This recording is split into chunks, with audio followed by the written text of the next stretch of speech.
ಆತ್ಮೀಯ ವಿದ್ಯಾರ್ಥಿಗಳಿಗೆ ರತ್ನ ವಿಜ್ಞಾನ ವಿಜಯ ಎಂಬ ಯೂಟ್ಯೂಬ್ ಚಾನಲ್ಗೆ ನಿಮ್ಮೆಲ್ಲರಿಗೂ ಸ್ವಾಗತ. ಶಾಲೆಗಳು ಪ್ರಾರಂಭವಾಗಿದ್ದು 9ನೇ ತರಗತಿಯನ್ನು ಮುಗಿಸಿ 10ನೇ ತರಗತಿಗೆ ಬರುವಂಥ ಎಲ್ಲ ನನ್ನ ಮುದ್ದು ವಿದ್ಯಾರ್ಥಿಗಳಿಗೆ ಸ್ವಾಗತ ಮತ್ತು ಶುಭ ಹಾರೈಕೆ. ನಿಮ್ಮ ಎಲ್ಲ ಶಾಲೆಗಳಲ್ಲಿ ಮೊದಲನೇ ಅಧ್ಯಾಯವನ್ನು ಈಗಾಗಲೇ ಪ್ರಾರಂಭ ಮಾಡಿದ್ದಾರೆ. ರತ್ನ ವಿಜ್ಞಾನ ವಿಜಯ ಯೂಟ್ಯೂಬ್ ಚಾನಲ್ನ ಮುಖ್ಯ ಉದ್ದೇಶ 10ನೇ ತರಗತಿ ಕನ್ನಡ ಮಾಧ್ಯಮದ ಎಲ್ಲ ವಿದ್ಯಾರ್ಥಿಗಳಿಗೆ ವಿಜ್ಞಾನ ವಿಷಯದ ಎಲ್ಲ ಪಾಠಗಳನ್ನು ಸುಲಭವಾಗಿ ತಿಳಿಸಿಕೊಟ್ಟು ಮುಖ್ಯ ಪರೀಕ್ಷೆಯಲ್ಲಿ 80ಕ್ಕೆ 80 ಅಂಕಗಳನ್ನು ಹೇಗೆ ಪಡೆದುಕೊಳ್ಳಬೇಕು ಎಂಬಂತಹ ಹಲವಾರು ಆಯಾಮಗಳನ್ನು ಈ ನನ್ನ ವಿಡಿಯೋದಲ್ಲಿ ವಿದ್ಯಾರ್ಥಿಗಳಿಗೆ ತಿಳಿಸಿಕೊಡಬೇಕೆಂದು ಇಚ್ಛಿಸಿದ್ದೇನೆ. ಆದ್ದರಿಂದ ಎಲ್ಲ ವಿದ್ಯಾರ್ಥಿಗಳು ಬನ್ನಿ 80ಕ್ಕೆ 80 ಅಂಕಗಳನ್ನು ಪಡೆಯಲು ಶಪಥ ಮಾಡೋಣ. ಈ ವಿಡಿಯೋ ತಯಾರಿಸಲು ನಾನು ಬಳಸಿಕೊಂಡಿರ್ತಕ್ಕಂತಹ ರೆಫರೆನ್ಸ್ ಪುಸ್ತಕಗಳೆಂದರೆ ಸರ್ಕಾರದ ಪಠ್ಯಪುಸ್ತಕಗಳು ಹಾಗೂ ವೈಯಕ್ತಿಕ ನೋಟ್ಸ್ಗಳನ್ನು, ಮಾಡೆಲ್ ಪ್ರಶ್ನೆ ಪತ್ರಿಕೆಗಳನ್ನು, ಹಳೆಯ ಪ್ರಶ್ನೆ ಪತ್ರಿಕೆಗಳನ್ನು ಬಳಸಿಕೊಂಡು ಎಲ್ಲ ರೀತಿಯಾಗಿರ್ತಕ್ಕಂತಹ ಪ್ರಶ್ನೆಗಳಿಗೆ ಉತ್ತರವನ್ನು ನೀಡಬೇಕೆಂಬ ಉದ್ದೇಶದಿಂದ ಈ ವಿಡಿಯೋವನ್ನು ರಚಿಸಿದ್ದೇನೆ. ಬನ್ನಿ ಹಾಗಾದರೆ ಮೊದಲನೇ ಅಧ್ಯಾಯವನ್ನು ಪ್ರಾರಂಭ ಮಾಡೋಣ. Let's go. ಈ ಅಭ್ಯಾಸಕ್ಕೆ ಸಂಬಂಧಿಸಿದಂತೆ ಕೆಲವೊಂದಿಷ್ಟು ಬೇಸಿಕ್ ಅಂಶಗಳನ್ನು ನೋಡೋಣ.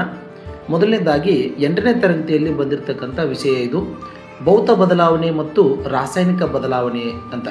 ಭೌತ ಬದಲಾವಣೆ ಅಂತಂದರೆ ಒಂದು ಮಂಜುಗಡ್ಡೆಯನ್ನು ಕರಗಿಸಿದಾಗ ನೀರಾಗುತ್ತದೆ. ನೀರನ್ನು ಮತ್ತೆ ಫ್ರೀಜರ್ನಲ್ಲಿ ಇಟ್ಟಾಗ ಅದು ಮಂಜುಗಡ್ಡೆಯಾಗುತ್ತದೆ. ಇಲ್ಲಿ ಯಾವುದೇ ರೀತಿಯಾದಂಥ ಹೊಸ ವಸ್ತು ಉತ್ಪತ್ತಿ ಆಗಲಿಲ್ಲ. ಮಂಜುಗಡ್ಡೆಯನ್ನು ಕರಗಿಸುವುದು ಮತ್ತು ಮಂಜುಗಡ್ಡೆಯನ್ನಾಗಿ ಮಾರ್ಪಡಿಸುವುದು ಇದು ತಾತ್ಕಾಲಿಕ ಬದಲಾವಣೆಯಾಗಿದೆ.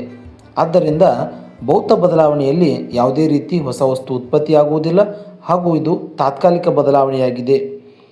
ಹಾಗೆ ರಾಸಾಯನಿಕ ಬದಲಾವಣೆಯನ್ನು ನೋಡುವುದಾದರೆ ತೇವಾಂಶಭರಿತ ವಾತಾವರಣದಲ್ಲಿ ಒಂದು ಕಬ್ಬಿಣದ ಸಲಾಕೆಯನ್ನು ಇರಿಸಿದಾಗ ಕಬ್ಬಿಣವು ವಾತಾವರಣದ ಆಮ್ಲಜನಕದೊಂದಿಗೆ ವರ್ತಿಸಿ ಕೆಂಪು ಬಣ್ಣದ ಒಂದು ಲೇಪನವನ್ನು ಉಂಟು ಮಾಡುತ್ತದೆ.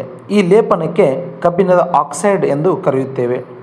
ಇದರಲ್ಲಿ ಕಬ್ಬಿಣವು ಆಮ್ಲಜನಕದೊಂದಿಗೆ ವರ್ತಿಸಿದಾಗ ಕಬ್ಬಿಣದ ಆಕ್ಸೈಡನ್ನು ಉತ್ಪತ್ತಿ ಮಾಡಿದ್ದು ಹೊಸ ವಸ್ತುವಾಗಿದೆ ಮತ್ತು ಇದರಲ್ಲಿ ಬಣ್ಣದ ಬದಲಾವಣೆಯಾಗಿದೆ. ಆದ್ದರಿಂದ ರಾಸಾಯನಿಕ ಬದಲಾವಣೆಯಲ್ಲಿ ಹೊಸ ವಸ್ತು ಉತ್ಪತ್ತಿಯಾಗುತ್ತದೆ ಹಾಗೂ ಬಣ್ಣ, ರುಚಿ, ವಾಸನೆಯಲ್ಲಿ ಬದಲಾವಣೆಯಾಗುತ್ತದೆ. ಈ ಚಿತ್ರಣದಲ್ಲಿ ಭೌತ ಬದಲಾವಣೆ ಮತ್ತು ರಾಸಾಯನಿಕ ಬದಲಾವಣೆಗೆ ಸಂಬಂಧಿಸಿದ ವ್ಯತ್ಯಾಸಗಳನ್ನು ನೀಡಲಾಗಿದೆ. ವಿದ್ಯಾರ್ಥಿಗಳು ವಿಡಿಯೋವನ್ನು ಪಾಸ್ ಮಾಡಿ ಬರೆದುಕೊಳ್ಳುವುದು ಉತ್ತಮ.